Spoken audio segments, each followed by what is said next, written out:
and saw a set of stairs leading down into the crypt. He pulled the metal grate from the wall and made his way down those stairs. At the bottom, he was met with a wooden floor with 3 wooden boxes roughly 6 feet long. Okay. I think we all have a rough idea of what's in these wooden boxes, but this man was 1, drunk, and 2, Scottish, so probably not very smart to begin with. He decided that there was something inside those boxes he needed to get his hands on, be it money, jewellery, booze, goodness knows what. So to start off with, he tried prying open the lid. When he had no success with that, he picked up a piece of loose masonry off the floor and instead tried to smash his way in. He had no success with this either. But what he did was he went straight through the floor. It was a false floor, and he fell only about 3 feet. But this was enough to send him straight into an undiscovered burial pit. He fell into that human sludge. Okay. It was in his eyes, in his ears, in his nose, in his mouth. He was covered in it. It's done for. Okay.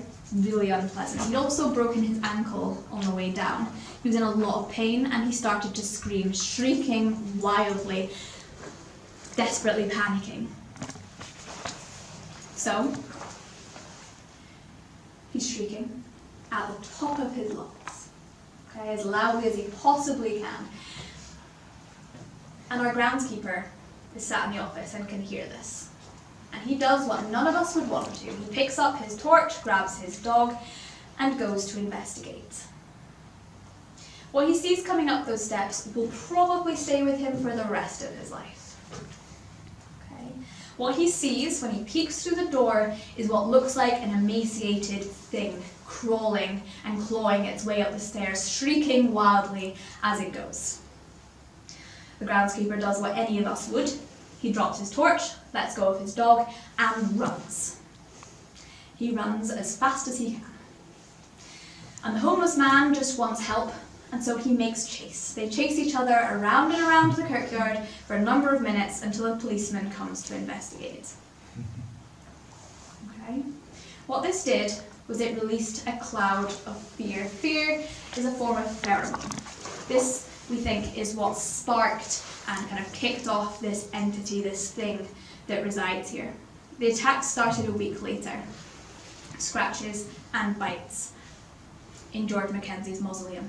Then it made its way in through the graveyard, through the Covenanters prison, ending here in the Black Mausoleum itself. Okay. This thing is marketed as a poltergeist. But we don't think it really is a poltergeist. It's just a good name for it.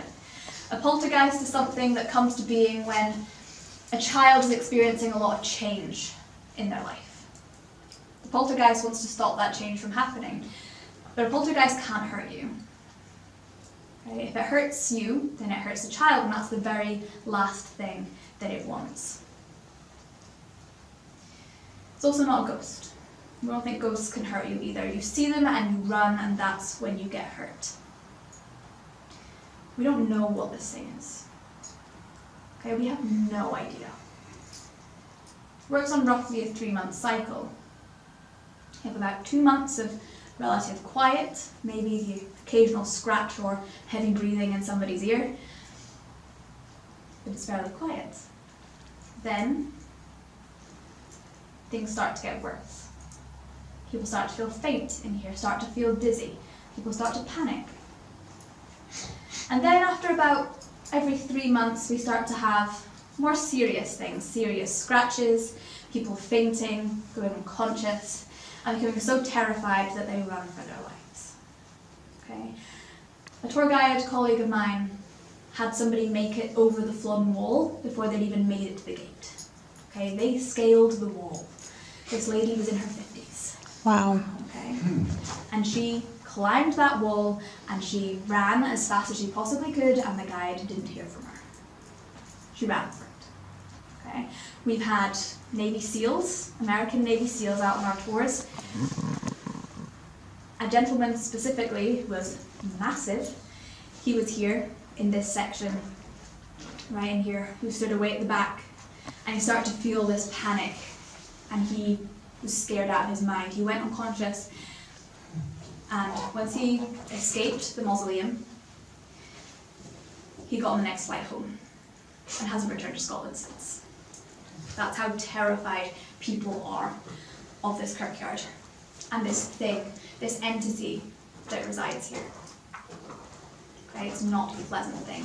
It's something that attacks people regularly. Okay? So, this thing, this entity runs on roughly a 3-month cycle. Okay, so what it will do is this thing will start to build. It'll start to build and it'll start to build.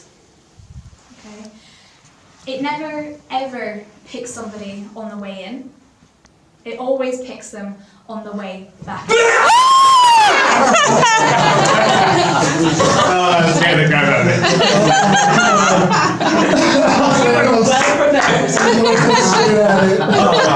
All on video. I was just trying to focus when that happened. That's my colleague. Yeah, the guy with the beard. He gets paid £10 for that.